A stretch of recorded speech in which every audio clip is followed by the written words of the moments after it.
Hey guys, welcome back to another Leetcode video. Today we're going to be looking at Leetcode 611, valid triangle number.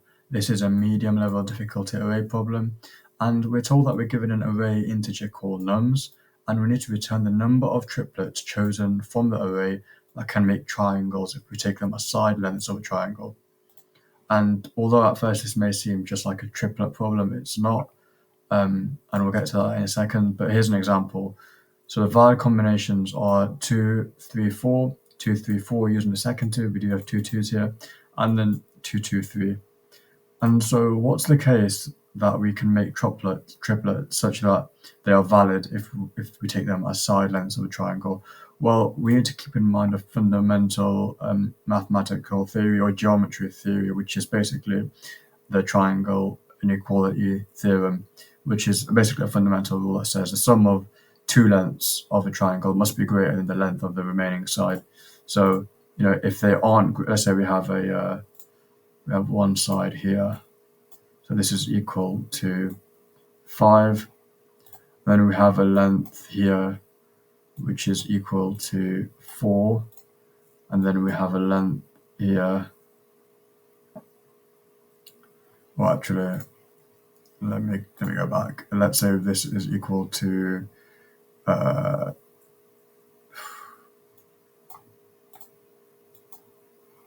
try to get that color.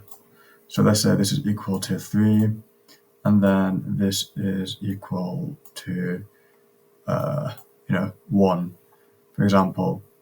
Well, 3 plus 1 is 4, and that's not greater than 5. And look how odd that looks here. We don't manage to fill in this part of the triangle. So the triangle inequality theorem basically says that this is false. The sum of the lengths should be greater than 5 if we want to have a valid triangle.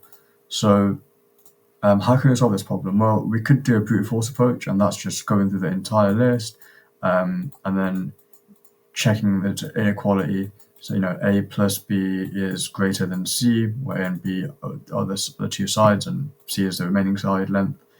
So we could do that. We could just go through each number and then say, do we find many numbers?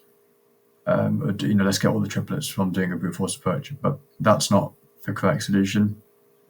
It's the naive approach. The more optimal approach is a two-point solution, and it's basically finding a fixed number, and then once you have that fixed number, using two pointers to basically find the remaining two side lengths, which are greater than C. So let's hop straight into the code before we do that, and I think it'll make more sense. The first thing we want to do is say nums.sort. We want to sort our array of numbers. That's the only way we can get a two-point solution working.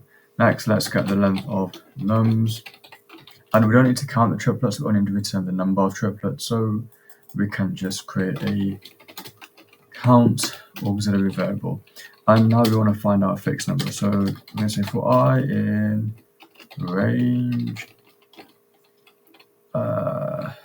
length of, this is a good one. We want to do n minus 1.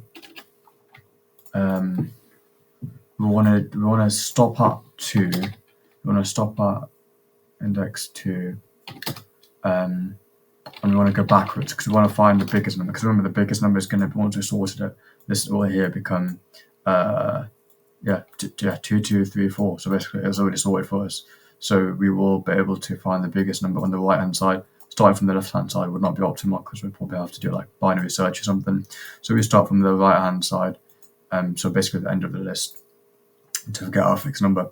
So now that we've got our fixed number, we can say L plus R, which can be L and R, so left and right pointer 0 and n minus 1. So those are our pointers. Or actually, no, that's incorrect. It should be I minus 1, I being our fixed number position, a fixed index, basically. While the left is less than the right. So our left pointer is less than our right pointer. Okay. If nums L plus nums R is greater than, and this is our equation here, if nums L plus nums R is greater than nums I, we can say count plus equal to, and this is the part where some people get caught out.